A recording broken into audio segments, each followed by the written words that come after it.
to be here to celebrate my friend's launch of her first novel. The book is called The Fairmounts, and if you haven't gotten it, today's the day you can go get it at Amazon, at Barnes and Noble, at many internet stores, as well as it's available on audio, on I'm going to screw all these up now, the ebooks, and and please, I think Valerie's going to type them into the chat so you can see the links to go ahead and get your books.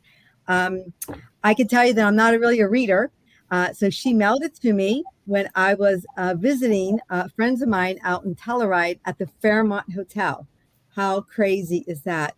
And I could tell you, once I started reading the book, I couldn't put it down.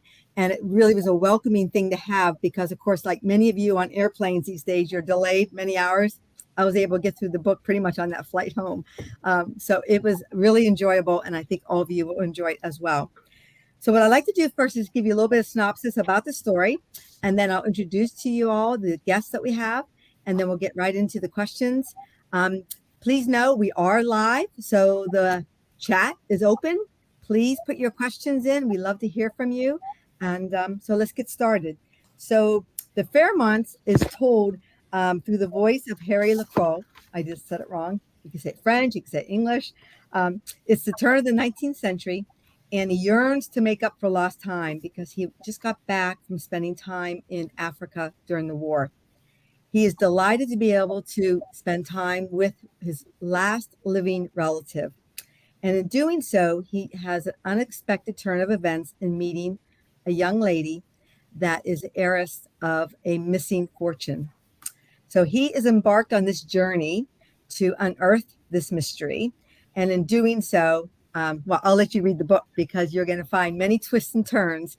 And as the other guests and I were talking the other day, it's like a roller coaster ride. You're going to be going up and down through all those chapters. So enjoy it like I did. So let me introduce to you our author. So Valerie Nefora, she published her very first poetry book right before COVID. We had the opportunity to do a live launch at a bookstore in Long Island. That was another thrill of my life. It was called I Asked the Wind. So I'd also recommend if you are into poetry or like to learn a little bit more about who Valerie is, take a look at her first published book. But so Valerie is a leader, a marketing leader at Accenture. She supports the Google Business Group.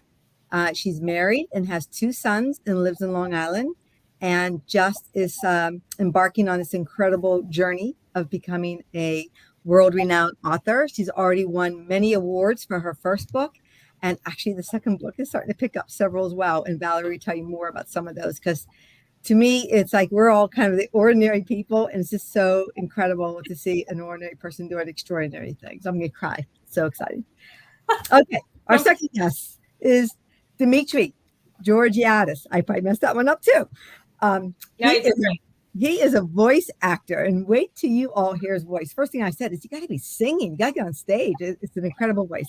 He spent several years on stage at multiple theater productions throughout his life. He's an award-winning orator, and he also, ready for this, he completed a triathlon with the Ironman, and he's getting ready to do or starting to prepare for another one. So lots of energy, but in his spare time, he finds a closet and he's reading away on Valerie's books. Then we have Jami Birnbaum. She's a former graduate of Emerson College and I think was with Valerie during those early days, and they spent a lot of time reading and talking about books. And I think that's where the interest really started.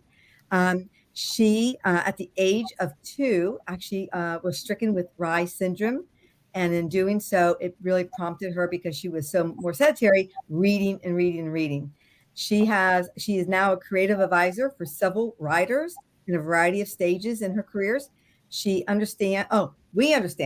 Henry Winkler. We all remember Harry, maybe some of us do. Henry Winkler is waiting for a screenplay. And I'm sure hoping the screenplay is this one. So good luck to you, and make sure you let us know, Jami, when that comes, because we'll do another one of these calls to introduce your screenplay. Absolutely. So let's get started with some of our questions. And again, the chat is open. Please participate with us. We love to hear your thoughts and your questions that you might have of any of us. So Valerie. Yes. Oh my gosh. When we get together, we could talk. We have so many stories, and your story about creating this book is just incredible. So share with our friends here tonight, how did you come about doing a romance novel after doing your poetry book? And tell us, how you were inspired to put those characters together. So the entire story came to me as a dream. And it was around the time that my aunt had passed away. And I just dreamt it, and it just kind of came. And I remember turning to my husband and saying, I have to write this story. And he said, absolutely, go ahead. And that's how it all started. I found my publisher, which was a miracle, really. We talked, they liked my concept, they liked the drafts, and we went there, and I had the incredible privilege of knowing Jami, who was my beta reader, and she just went along with me for the ride. Jami, how many drafts did you read? You read every single draft. I know that I read it chapter by chapter at the beginning, and then afterwards, I think I read, after you finished writing the book, I think I read it another 4 times completely through. So 5. Yeah, I mean, all in, I don't think we had a lot of drafts to complete the story. I mean, it kind of flowed. I would have to go back in and add more color, but the story, as it were, from beginning to end was exactly as it was from beginning to end. So there wasn't much that changed, and I didn't want to change it. It doesn't necessarily follow like a particular formula. I know that a lot of romance stories, they follow the same formula. It doesn't. It's unique in that. And as a matter of fact, the Seattle Book Review did say that it has a very unique plot, which I was particularly proud of, I will say. So, and then, I mean, Author Academy Elite was wonderful. Jet Launch did an incredible job with the cover, and they did just a phenomenal work. And I just, I don't know, I got really lucky, I think. When you were writing it, did you write it from front to back, or did you write the end first or the middle? So the first thing that I wrote was the last sentence, and I was looking at my Instagram post, and I think it said, I think it was like December of 2020 that I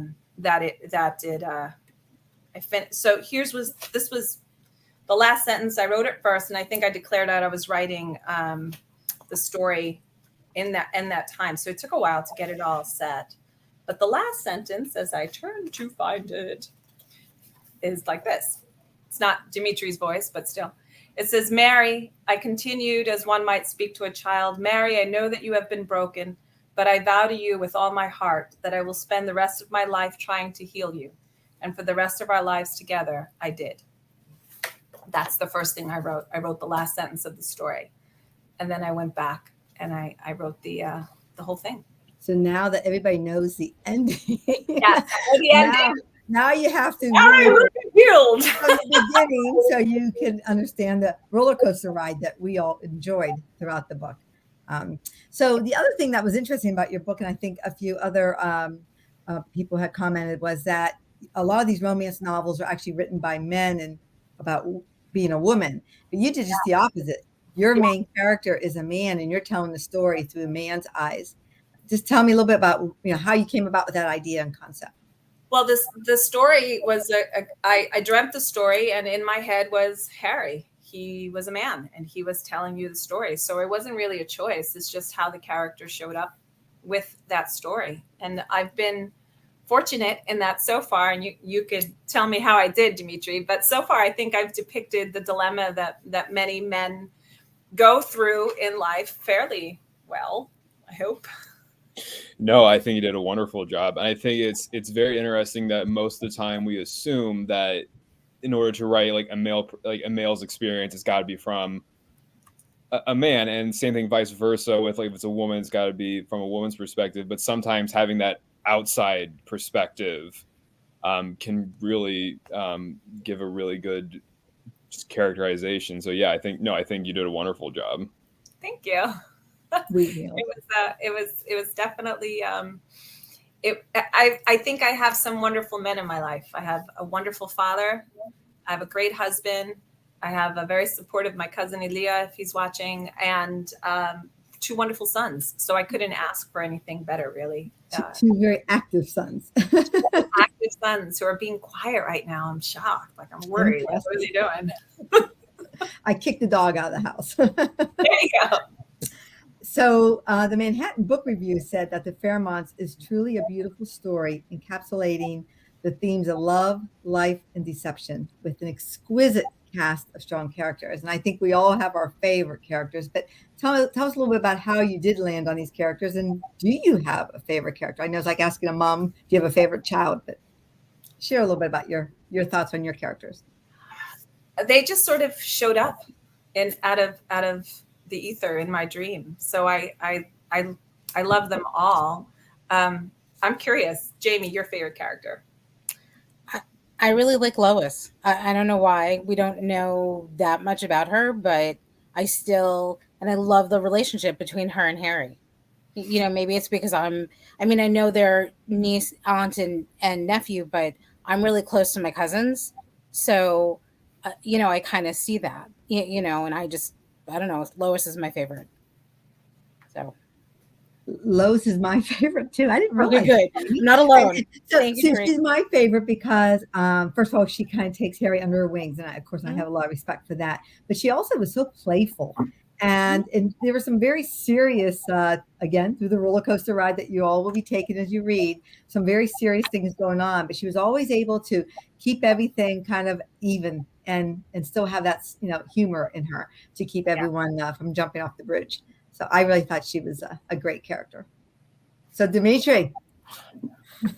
I see. I'm struggling because I don't want to be like original here, but no, I agree. I think Lois is my favorite character too. I know she's, as far as a very colorful, loving character. So yeah, I thought she was great. Yeah, I like Lois. A lot of people like Lois. I also have a soft spot for our narrator, Harry. He's such a good guy. And that was kind of one of the things that I wanted is I wanted to write a story about a good guy who does the right thing, who is a good man. And often, we're so used to hearing stories about guys being bad. They're always the perpetrator, they're the bad guy, and the woman's always the victim, and all these things. And I just I don't want to read that anymore. I don't want to talk about that anymore. I don't want to see that anymore. I think there are lots of really wonderful, fantastic men, and this was a great opportunity to celebrate them. And that's what I wanted to do. And you did it very well. Thank you. You're welcome. So Dimitri, I think I'll turn a few questions towards you. I've actually never met a voice actor before. So tell us a little bit about how this whole process goes. I mean, you received a script or manuscript from Valerie. How do you then take that and build out all those characters and all the voices? Tell us a little bit about how you go about that. And what was your favorite parts? Well, I mean, yeah, so it really does all start with you're given a book, and Valerie was very generous in talking to me about the characters, the story. She even did it for me twice, actually. And from there, it really is just think about it, keep it simple, and just really focus on telling the story. And when it comes to voices for different characters, usually I'll admit it's usually like an impulse. Usually the voice itself comes quickly. I'm a person that loves voices. I'm a very voice obsessed person when it comes to colorful characters. And if there's a show and I like a certain character, I will listen to their scenes over and over and over again. I always like memorizing lines. I did that ever since I was a kid. And the first movie I ever did that with was actually My Big Fat Greek Wedding. If you can't tell, Dimitri, Georgiadis. So honestly, from there, I'll take voices from different characters and tweak them a little bit for what I think would fit the character that I'm reading. But Harry was a nice character because, and actually, it kind of made it interesting to voice Harry in particular, because I've been fortunate to be in a play where it was Agatha Christie, and then there were none. so it was British. And our director was also a dialect coach, so it was nice to have that really intensive coaching throughout all rehearsal process. But we have a character like Harry. Like when someone does British, they try to do a British accent. It's either always going to be something that's very, very poshy, like fancy pants, like snobbish, or like your Dick Van Dyke Cagney voice. It's kind of finding the challenge of kind of finding that middle, softer, like British like voice. So hopefully I found that with Harry. I like listening to it. I've listened to your audiobook at least, I don't know, 20 times now. It's gotten to the part where it just automatically starts in the car. And my kids are like, again. But I just love it. I just love the story. I love the sound. And I think everyone's going to get to hear you too, which is pretty exciting. Definitely. After we're done with a few more questions, we definitely will do a partial reading of one of these chapters to give everybody a taste of the voice, but also a taste for some of the storylines. So before we get there, so Valerie and Jami, you two, I think, worked together to select the right orator. How was that process? I just can't imagine people sending tapes, but how do you go about selecting somebody? How did you select Dimitri? What stood out? Well, we put out a call. There was a call that went out for a bunch of audition tapes that came in, which was hard. It was hard, right, Jami? I mean, we listened to a lot of them. We did. There was just something about Dimitri's sound. I mean, you're listening to him talk right now, so obviously it's a great sound. But he sounded like Harry. Yeah, definitely.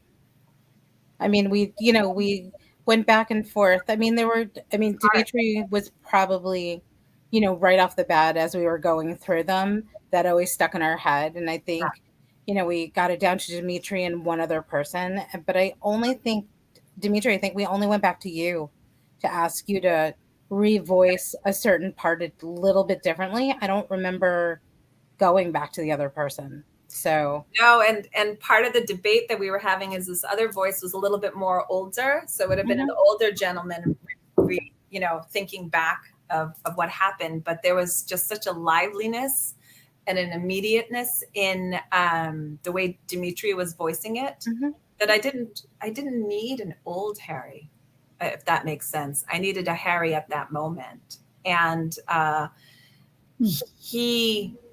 Even in being Harry of that moment, you can see him telling the story backwards, which always, I have to ask you, how did you, I'm always curious with voice actors. We had a discussion. So just so everybody knows, Dimitri and I talked once before, right, on the phone. Then I just let him do his thing. And we would get chapter by chapter as we went through, and we were a little bit at a time crunch. David Samuel, if you're out there, shout out. He was my sound engineer. Absolutely awesome. I didn't realize the amount of time it takes in doing an audiobook because I had never done an audiobook before. And so we were like at a crunch because Dimitri was hopping a plane and going to Europe for an entire month. And Dave did an amazing, phenomenal job. So shout out to Dave Samuel. And and so I want to know, Dimitri, did you read the whole book and then be like, okay, now I'm going to voice these chapters? Or were you experiencing the story as you were voicing it? That's my question to you. Combination of both. Because you kind of gave me the inside, you kind of gave me the overall general description or synopsis of the whole book. So I kind of knew what the overall tone would be from most of the narration. But no, honestly, so there would be some days just for a little bit You froze. Oh, I did? Oh, wait a second. My back. Yeah, we can see, we can hear you. Yeah, you're back now. Okay. So yeah, it was a combination of both. As far as there'd be some days where I would, like I say, I still do work a day job. But when I was on break, I would read through to kind of for efficiency's sake in recording. Also, yeah, I'd like to get some of the words into my mouth, get used to the groove of, because in a play, I mean, even in Hamlet, the biggest role in Shakespeare isn't still as much as narrating a whole book. So yes, you kind of want to create as much of a flow as you can. So sometimes reading ahead would help. But other than that, like, it's nice to kind of be able to be in the moment of what you're reading. And I think, Valerie, for your style of storytelling, it is a bit of, you're hearing things as if they happen right then and there, and then you are hearing it as if this is a story that's being told after everything's already been experienced. So yeah, it was a fun combination of both. Yeah. So thank Very you. cool. All right. Favorite chapter to narrate? Honestly, the last chapter was, I mean, because it was a, because usually I think it's not always assumed that the last chapter is necessarily the climax of the story, but to me, because usually it might be the second to last chapter, and then you kind of tie up all your loose ends with the final chapter. But no, the last chapter is just like boom. And it was definitely, I remember when I was done recording the last chapter, I was in my parents' walk-in closet. I just take my headphones and I just go, dang, like it was. I quote, because I texted Valerie right afterwards. I'm like, well, that hit like a ton of bricks. So definitely, when you get to that last chapter, when you're reading to it or listening to it, be excited, because it's very, very good. And what was really interesting about that too is when you sent that last chapter to me, I did the same thing. I went, because when you're sitting there and you're writing the story, right? You're writing the story. That last chapter, I cried while I wrote it, right? And I had to stop. And then I had to keep going, and then I'd have to stop. And hearing it did the same thing to me as it did when I was writing it. And you hit the same exact beats, which was really kind of fascinating to me. So thank you. You're welcome. So Valerie, in the book, now that it is published and you're getting a lot of different reviews and comments, do you ever, like, at middle of the night or whatever, wake up and say, oh, I should have done this? Or do you have any like changes that you would have made? Not a thing. Actually, mostly because I spend most of my time with the audiobooks, I can't believe I wrote it. Mostly I'm like, oh, I like this. This is pretty good. And it all comes back to, like, everybody tells the writers to write the thing that you want to read. And I wanted to read this book. And so I wrote the thing that I would want to read that I couldn't find in the library. And that's what the Fairmounts is. It's that book that I always wanted to see. And I dreamt it. So it was a movie in my head. And then I wrote it. And then I heard it. So it almost hit all the senses for me. And I think it was a really fascinating experience. And to your point, I'm going to share some things here. So it was in Hollywood Weekly. That was the edition that went to Cannes. Jane Ubel Myers, if you're out there, you're amazing. She brought it there. So there it is. That's Jane's lovely handiwork. I love Jane. Jane's the best. And then I also was in Lux Magazine. On your newsstands now. So page 40. It made the Lifestyle Magazine 2022 hot book list. So right there. That is incredible. that was a lot of fun. But that's the amazing Jane. I love that. Who did those for me. So, Jamie has to write that screenplay for Henry Winkler so we can get going. So Jamie, tell us, is this something that is this the kind of thing that your screenplay mind would be thinking about? Or? Well, when we were all talking the other night and we started talking about it and I gave in and said, sure, I started, while Dimitri and Val were reading, the first chapter, I started seeing how I would lay it out on the page to be a screenplay. And I took screenwriting classes in college. It's been a couple of years. Okay, shout out to all the people at Emerson, because right. we did go to an amazing institution that handled those things. And I know there's the incredible Myra Martino who is watching this. Hi, Myra. Emmy Award, was it the Emmy that she won for Ugly Betty? I think so. Yeah, so rock we on. got a Golden Globe. So does that mean, Jamie, in another I don't know how long it takes to write a screenplay and have it accepted by Henry and put out there, right? So maybe we'll be having another call and you'll be having your little trophy to be able to let me first write the screenplay. Sorry, Myra won the Writers Guild Award. Thank you for correcting me, Myra. But still, thank you, Myra. Incredible work for Ugly Betty. So that's that. Sorry. So Jami, sorry, no pressure, Jami. No pressure. No, you know what? None whatsoever. We want to see it, as a screenplay before the sequels come out. Well, Valerie, I'm hoping to at least get the screenplay written before the sequel comes out. I mean, I have this part of the sequel in my inbox, so yes, yeah, we're already working on that. So whoever buys the book, the first 2 chapters for the next story, which is Mary Whitcomb, which is book 2, is in the back. I'm halfway done with it. I've been sending it to Jami, and she's been kind of working through it.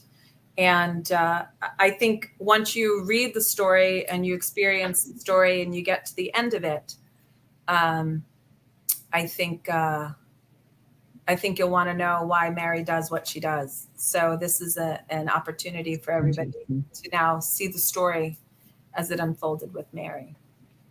Yeah, and that one special moment in the book on Mary is probably one of my favorite parts of the chapters. Was how that whole thing came about, which was just a shocker. So I'm not saying anything more, but yeah, it was.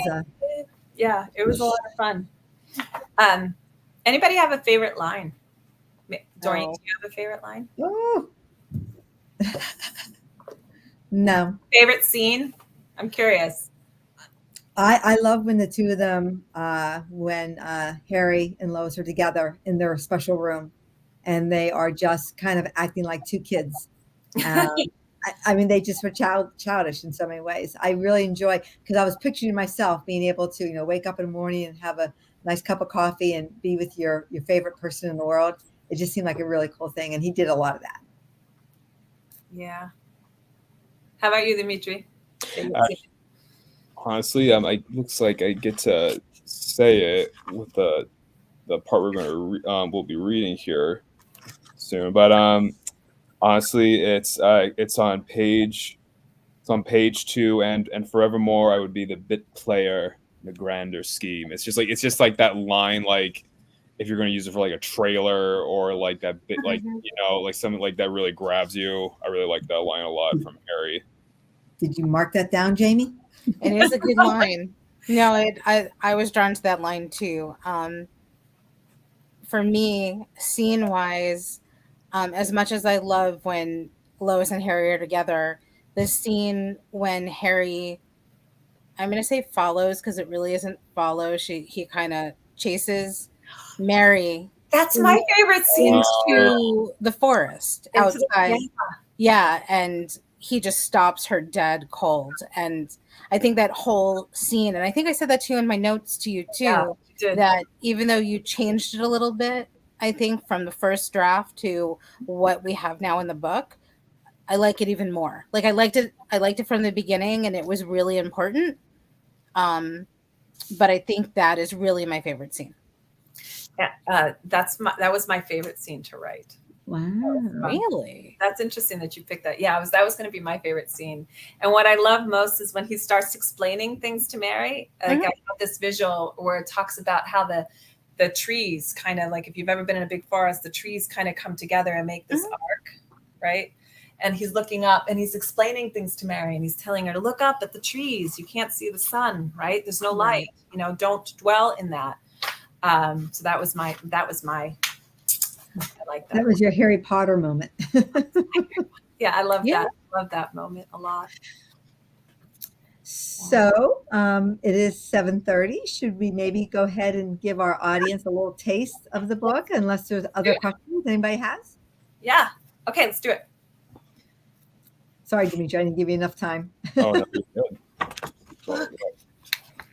Yeah. So Jami and I have the water to make sure our throats stay nice and exactly, because we'll be reading next. I mean, It was said that Ian McClellan, he always wanted to have a green apple before he would do any.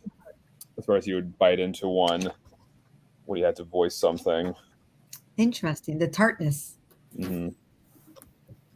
Something about salivating the glands. I don't remember. It sounded cool though. Valerie, we have to send a box of green apples to Dimitri because he's going to be doing Right. a lot more readings. Green specifically. Okay. Got Granny it. Smith. My husband likes Granny Smith. I don't like. Anyway, I'm sorry. Scene.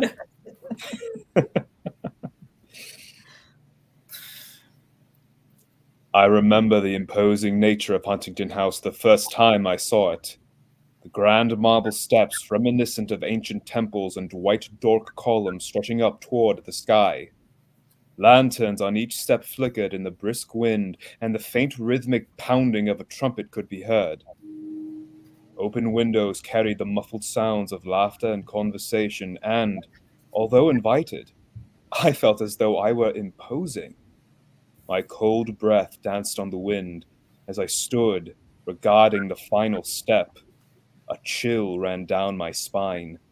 It was there, frozen in time, that I sensed one more step would seal my fate and fortune.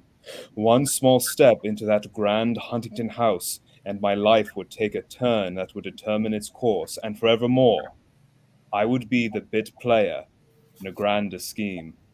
Perhaps it was the automobile, a machine recently introduced to the world to compete with the horse and carriage, pulling up behind me that disrupted my premonition. Perhaps it was the folly of youth.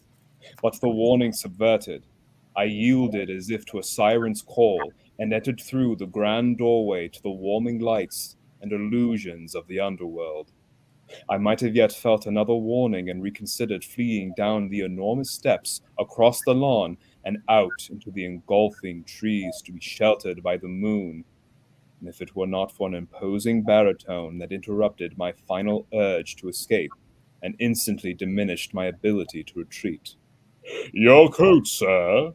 that baritone voice asked, and I, like an obedient schoolboy, removed my trench coat and handed it to the butler. "You are headed to Qua, no doubt. Your Aunt Lois will be delighted you were able to join us," he concluded. But before I could finish my sentence, he was off. I suppose, like all demons, he knew best how to serve his master. Several white-coated waiters passed through the crowd with trays of food, while others carried silver trays of bubbling champagne. I was jostled without regard for the champagne in my hand. Juggling my glass, I was surrounded by over-enthusiastic guests, basking in the warmth of gaslights. Harry! I looked in the direction of the exuberant cry and saw Lois waving her hand in the air to get my attention as she navigated skillfully through the engulfing crowd and approached my side. "Oh, Harry, I am ever so delighted you could come," she said, sipping her champagne. Then, raising her glass, she offered a toast. "To me, Lois Fairmount. May my marriage be a long and prosperous one." We happily clinked our glasses. "This is quite a party, Lois." "Oh, indeed, Harry. I don't care for a soul here besides you and John. And yet, here they all are. Aren't they ghastly?" Standing close to me, she whispered. "See that horrid man in the corner there by the statue of Athena? He's the Honorable Mr. Frederick Long, and the woman in that violet monstrosity of a dress is his equally hideous wife, Lady Isabella. They are always interfering in John's businesses, and I find them in long debates." And yet, here they are. I raised my eyebrow in mock confusion and took a sip from my glass. Must be something about a rushed engagement and a secret wedding I read about in the society pages. "Oh, don't start with me, Harry. See that girl with them off to the left?" At this I paused, for there was indeed a young woman, easily missed.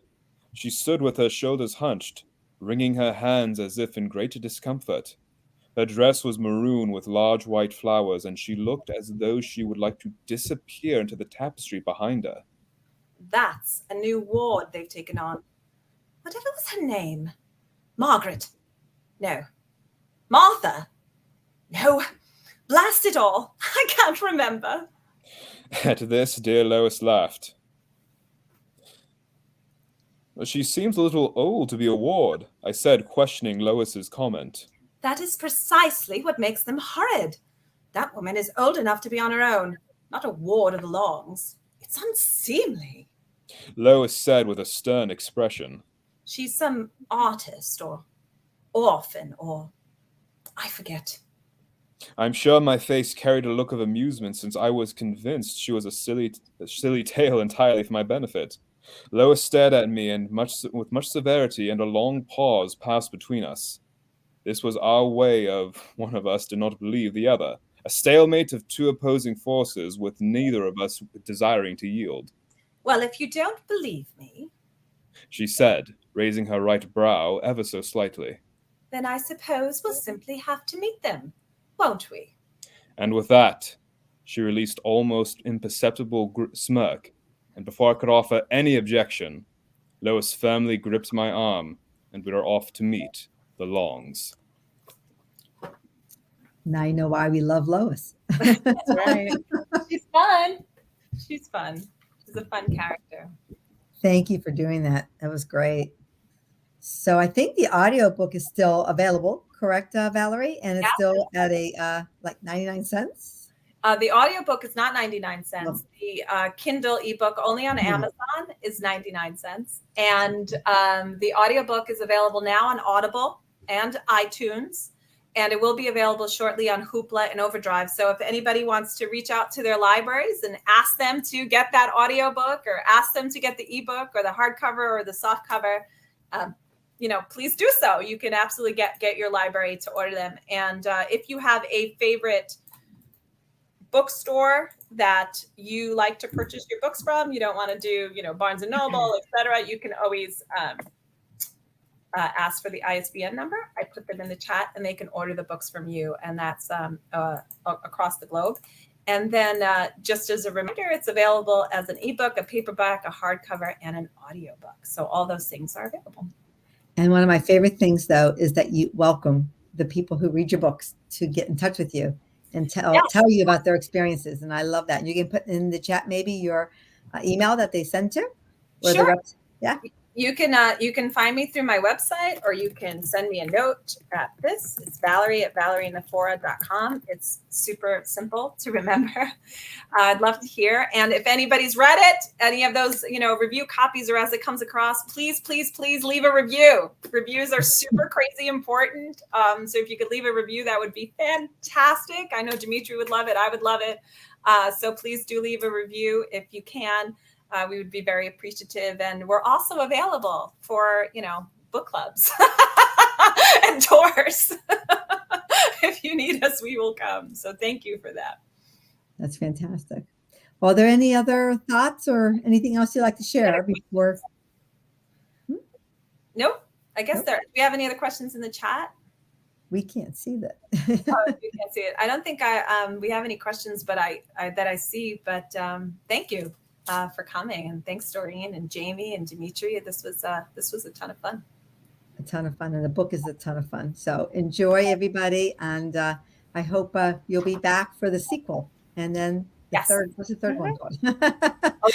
I have an idea for the third one. I just have to get done with the second one, which will be out soon. I really, really want to have it out by next year. So you hear that, Jami? Come on, I hear. Get that screenplay going. I will. I have an event in 2 weeks, and as soon as that is done, I will focus on the screenplay. I told Val that already. And one of my dreams, I think I mentioned this to Dimitri, is I would love to sit with David Samuel and actually record live the sequel, because obviously Mary tells the story, so it would be the reverse, but Harry is a big part of that story. I would love to. That would be awesome. Well, thank you very much, everybody, for joining us. It gives me such great pleasure to be here tonight with my good friend Valerie and her two very interesting and talented friends. So thank you and have a good night. Night. Thanks, Doreen.